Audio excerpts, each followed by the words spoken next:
And he has no intention of retiring from the fashion forefront. No, io so che alla mia età molta gente è già in pensione, però la vedo molto triste la gente in pensione. I know that people of my age retire. I see retired people as very sad. I feel exactly as I did when I started. I've something left, because I have some more years. I'm more detached from things, more mature. My enthusiasm is the same every time as it was for my first collection. Anzi, forse peggio, perché allora potevo anche sbagliare, nessuno... Now it's even worse, because then I could afford to make mistakes. Io ho addosso tutti. If I go wrong today, everyone will be on me. Alcuni non aspettano altro di Some are there waiting for it. Nella mia creatività qualche falla, qualche mancanza. It looks like they may be waiting for quite a while longer.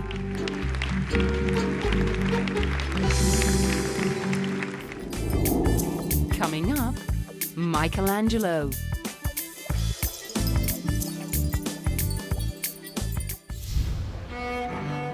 From the finest haute couture of one Italian master to the priceless artwork of another. A record-breaking Michelangelo exhibition is giving a rare insight into the drawings the artist didn't want anyone to see. Michelangelo Drawings Closer to the Master is the first Michelangelo exhibit at the British Museum in 30 years and has attracted almost 11,000 advance bookings. The display features 90 drawings by the Italian Renaissance sculptor, painter, poet and architect from collections in the British Museum, the Ashmolean Museum in Oxford and the Taylor Museum in Holland. It includes a collection of thumbnail sketches and red chalk studies which reveal the genesis of the painting of the Sistine Chapel roof in the Vatican Palace. Also on display are black and white chalk studies for the Last Judgment on the altar wall of the Sistine Chapel, architectural drawings for the Basilica of St. Peter's, and the drawings of the Crucifixion, which changed in style as Michelangelo reached the end of his own life. Well, Michelangelo had a very, very long career. We know that he was working as an apprentice at the age of 12, and he was working until right at the end of his life when he was 88. And he did he was a painter, he was a sculptor, he was an architect, and as you say, he was a poet. And you see all those, the thing that links all of those except for poetry is drawing. Before he began to paint, to sculpt, to think about designing a building, he would do that on paper. Drawing was central to everything he did. Born in Tuscany in 1475, Michelangelo was the best documented artist of the 16th century. Despite his low opinion of painting, he created two of the most influential fresco paintings in Western art, on the ceiling and altar wall of the Sistine Chapel in Rome.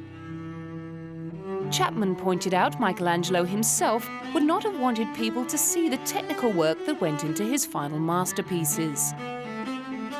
I think he wants you to go and look at his finished work and not realize the labor that went into it. But I think looking at his drawings, you come away with a hugely enhanced appreciation of Michelangelo's genius. So I think in that respect he was wrong.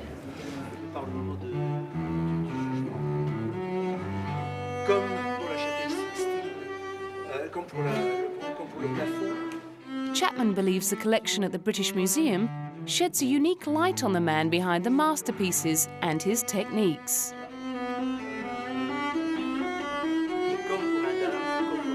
Between 1500 and 1504, Michelangelo sculpted David, which was to become the most recognizable statue in history, as well as an international symbol of strength and youthful human beauty. I think you do gain an understanding about Michelangelo by looking at his drawings. You get an idea that how amazingly hard-working he is, how driven he is. He's not somebody who's going to accept the mediocre. He's always going to keep on working and refining and working out ideas on paper until he's reached a satisfactory conclusion. And the other thing that we see is a really great religious artist. Michelangelo was somebody who really believed in heaven, believed in hell, and that gives his religious art an incredible power. Working right up until his death at the age of 88, Michelangelo spent the last few years of his life making a number of drawings of the crucifixion, writing much of his finest poetry, as well as carving the Pieta, which was originally intended for his own tomb.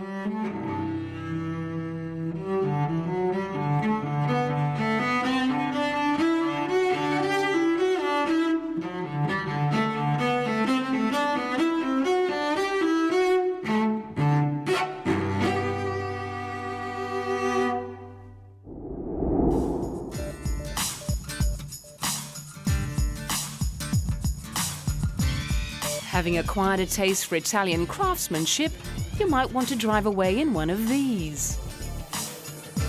35 historic Ferraris dating from 1951 to 1989 went on auction at the exclusive Swiss resort of Gstaad. The top lot, a 1961 Ferrari 250 GT, fetched over 1.5 million Swiss francs. Yellow, blue, white, silver, black, and of course red. There was one for every taste at Bonham's annual Ferrari sale in the exclusive Swiss resort.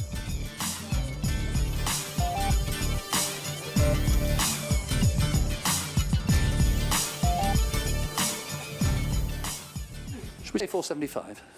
475 is bid at 475. 1,475,000 against you now, so another 25. Bonham's Europe's fourth Ferrari sale took over $5 million US. 1,475. 1.5? 1,475,000. It's going away, sir. The nicest, the quickest of these you'll find. 1,475, proven race history. And selling now. If there's no better bid, it's against you. We're selling the car. Are you all done? No more?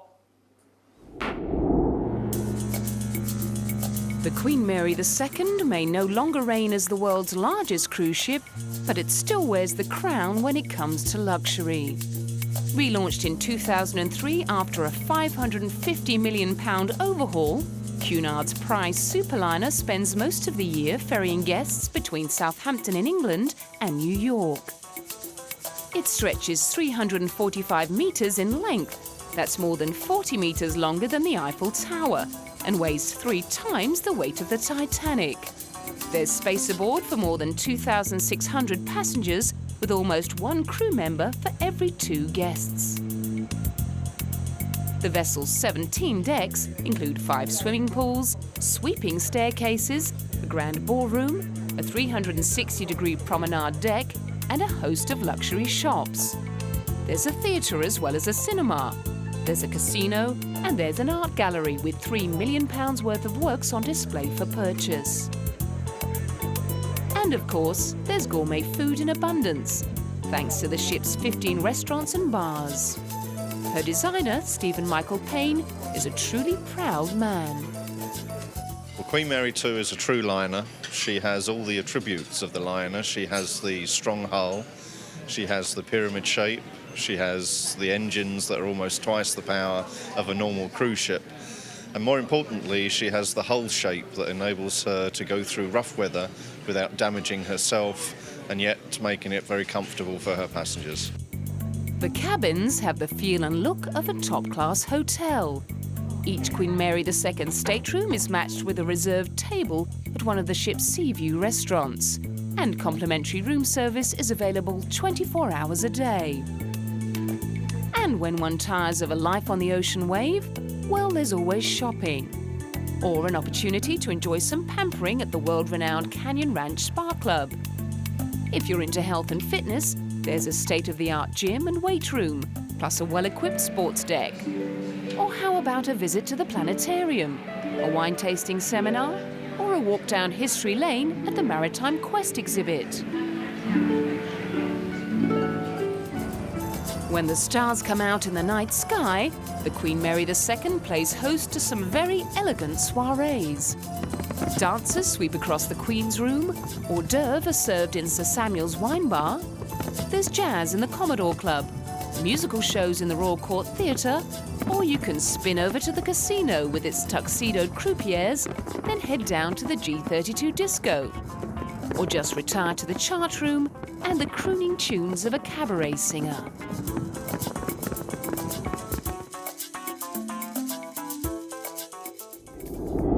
Next time on Desire, a look at the very glamorous life of Nicole Kidman. We go backstage with Italian icon Valentino.